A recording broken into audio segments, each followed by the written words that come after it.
They say England is a land of kings and cathedrals, of quiet villages and timeless beauty. But slip beyond the postcard scenes, and you'll find a very different country. A country of old forests and darker histories, where the ground remembers, and sometimes so do the things buried beneath it. Because in the forgotten corners of England, the legends aren't just stories, they're warnings. And some are still very much alive. Welcome to Weird Encounters, a place where the ordinary fades into shadow and the unexplainable comes alive. Don't forget to like, subscribe, and become part of our ever-growing community of the curious. Now prepare yourself, because what you are about to hear is not for the faint of heart.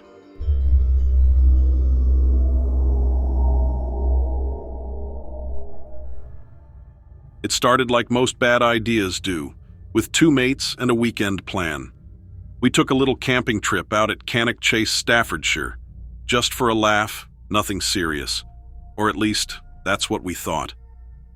Carl and I packed light, a couple tents, some drinks, a small fire. We parked near one of those old trailheads off Penkridge Bank Road. You know, the kind where the trees are so thick you can barely see the sky.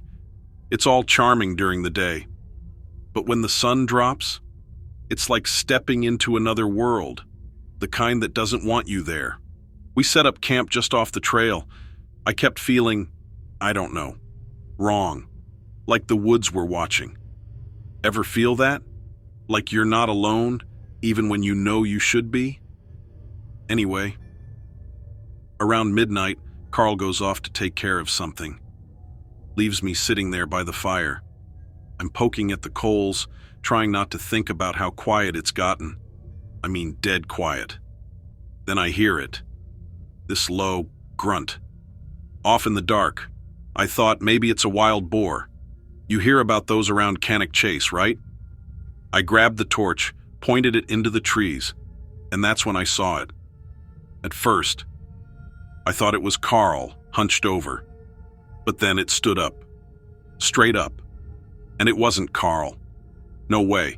It was tall, way too tall, with gray sagging skin and these glowing greenish-yellow eyes that looked like mold under a black light. It opened its mouth, like it was trying to speak.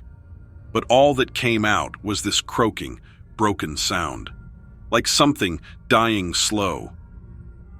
I bolted. Didn't even think. I ran straight for the fire. And when I looked back, there were more of them. 4, maybe 5, standing just outside the firelight. Twisted, stretched shapes. One of them even had these jagged antlers growing out of its head. It wasn't not natural or right. I didn't wait to see what they wanted. I just ran, left everything, the tents, the phones, the gear. It didn't matter. The forest felt alive, grabbing and pulling at me like it didn't want me to leave.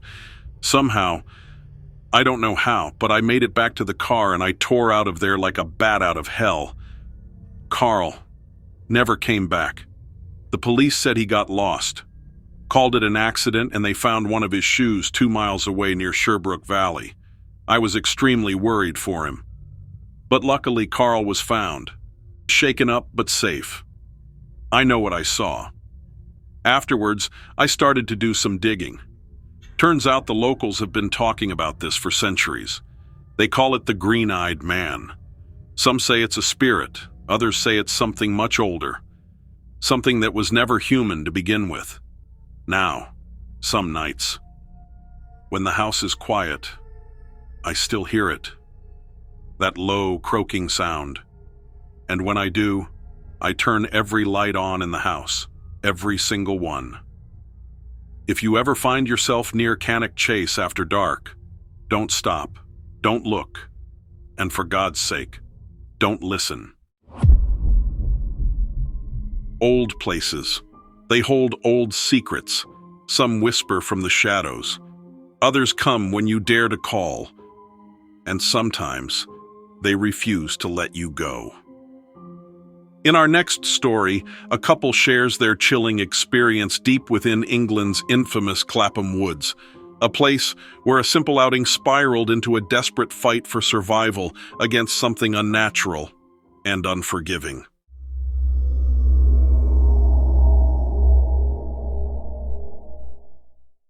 I'm not really sure where to start, but something happened to me and my fiancée Kate last month, and I can't stop thinking about it. It's been eating away at me every night since. We live down in Brighton, and we've always loved going out for little hikes and walks, especially through the old trails and woods. One Saturday, Kate suggested we check out Clapham Woods in West Sussex. She'd read some blog about it being mysterious and thought it would be a fun afternoon adventure. Clapham Woods has a bit of a reputation, I guess. People have been talking about strange disappearances and weird sightings there for years. There's even rumors about it being used for satanic rituals back in the 1970s. I'd heard about it, sure, but I figured it was just another spooky campfire story. We got there around 4 in the afternoon. There was this weird mist hanging low, even though it was a clear day. The air smelled kind of metallic, like the way blood smells if you cut your finger. Right off the bat, I noticed it was too quiet. No birds, no insects, just the sound of our boots crunching the old leaves. Kate made a joke about it being the perfect setting for a horror movie. I laughed, but inside I had this pit in my stomach that wouldn't go away. We followed this winding trail deeper into the woods. It was strange. The deeper we went, the harder it got to tell which direction we were facing. No landmarks, just endless trees that all looked the same. It started feeling heavy, like the air was thicker somehow. At some point, Kate said she felt like we were being watched. I felt it too, but I told her it was probably just nerves. We found this clearing with an old stone circle, not big, maybe 6 or 7 stones arranged in this broken ring. Looked ancient. There were weird symbols scratched into them, nothing I recognized. Kate wanted to take a picture, but as soon as she pulled out her phone, it glitched out and died. Full battery 1 minute, black screen the next. We were about to head back when we heard it. This soft, slow rustling, like something big moving through the brush, too heavy, too deliberate. I called out, half expecting some farmer's dog or something. No answer. The rustling got louder, closer. Kate grabbed my arm so hard it hurt. Then, standing between 2 trees, maybe 20 feet away, we saw something. At first, it looked like a tall man, skinny, lanky, but its legs were wrong. They bent backward at the knees, like a dog's hind legs. Its skin was stretched tight and pale, almost blue in places. It had this thin, scraggly hair hanging down, and its head was just wrong, too small for its body, tilted like it was broken at the neck. We didn't wait. We ran. I grabbed Kate's hand and we just tore through the woods, not even caring where the trail was. I could hear it behind us crashing through the undergrowth, fast, way faster than anything that size should move. I didn't dare look back. Every part of me just screamed, "Run." Kate tripped at one point, and for a second I swear I thought it was over. I turned to pull her up and caught a glimpse. It was closer now, and smiling. I don't even know how to explain it. Its mouth stretched back too far, way past where a human's mouth should end. We somehow made it back to the car. I don't even remember unlocking it. I just remember slamming the doors, locking them, and peeling out of there so fast I nearly hit a fence post.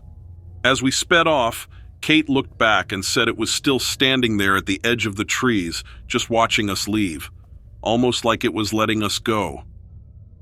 We didn't talk the whole ride home.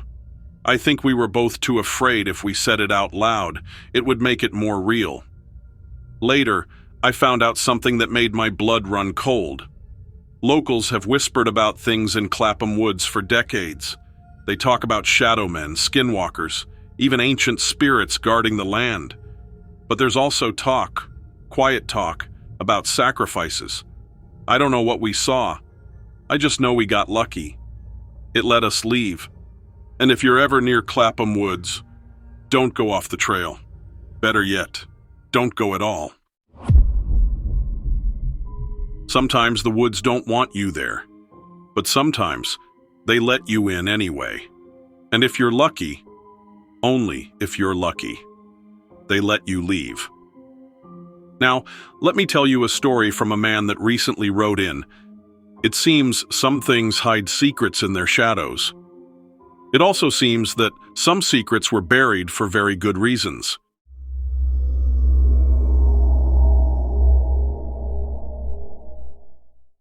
Hello. I don't know who to tell this to, but something happened to me that I can't shake. I don't even know if I should be putting this in writing. This was about 3 weeks ago, late March. Me and my brother-in-law, Tom, decided to go do a bit of metal detecting up in Wychwood Forest. We're both amateurs, really, but we love the history around Oxfordshire, and Wychwood's supposed to have a lot of old Roman and medieval stuff if you know where to look. We parked near the Cornbury Park entrance, threw on our gear, and headed off the usual paths. It was about an hour before sunset, which wasn't the best idea now that I think about it, but Tom was convinced the good spots were deeper in. At first, it was normal, cold, quiet, maybe a little too quiet. Tom joked that it felt like we were being watched. We laughed it off. We always do. About 45 minutes in, my detector beeped near this old oak that looked half dead. Roots all exposed like they were trying to crawl out of the dirt. I started digging, expecting maybe some rusted nails or a bottle cap. But no. About a foot down, we found it. At first, I thought it was just a weird rock, all covered in mud. But when I wiped it off, it wasn't a rock. It was a skull, not human. Too long, the jaw too narrow, and there were these jagged, pointed teeth. Not like anything I'd ever seen before. It wasn't an animal I recognized either. The eye sockets were huge. Tom thought it might be some old predator, a wolf or something. But the shape was all wrong, way wrong. It looked almost reptilian, but with these tiny nubs along the forehead, almost like little horns. We stood there staring at it for a long time. The air felt different, heavier. It got colder too. I know how that sounds, but I swear on my life, it was like something around us had changed. That's when we heard it. A low clicking sound coming from the trees behind us. Not a branch breaking, not footsteps. This deliberate, mechanical-like clicking, like someone tapping bone on bone. Tom whispered that we should leave it, whatever it was, and just go. I agreed. We put the skull back down and started to back away. But then, movement in the trees. At first, it was just a shape, too quick to make out.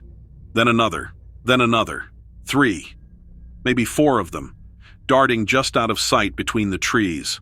Low to the ground, long-limbed, pale-skinned things. I caught a proper glimpse of one when it crossed an open patch. It was the same shape as the skull. Long face, thin body, bent backwards at the knees, and eyes, huge and black like oil slicks. Tom muttered, "What the hell is that?" under his breath, and we both took off running. I dropped my detector somewhere along the way. Didn't care. I kept thinking they were going to catch us. The forest felt endless. Every tree looked the same. The ground kept pulling at my feet, tripping me, slowing me down.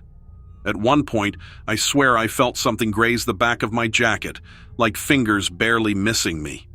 We stumbled back onto a real trail somehow, no idea how, and kept running until we saw the car. We didn't even speak until we were halfway back to town. Later that night, Tom sent me a link to some old folklore about Wychwood. Stories about people hearing the sound of bones tapping before disappearing. About travelers seeing strange, animal-headed figures that lured them off the paths. Some people say they're spirits, others say they're something older. Something that used to live here. Maybe something that still does. I haven't been able to sleep right since. Every time I close my eyes, I see that skull staring back at me. And I hear that clicking, getting closer.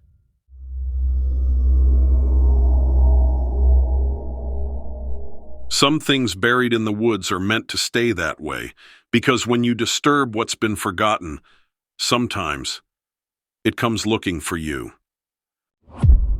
And so, another strange encounter fades away. A trick of the mind, or something far more unsettling. That's for you to decide. Thank you so much for watching my stories. Make sure you hit that like button, subscribe, and turn on notifications. Your support is what keeps this channel going.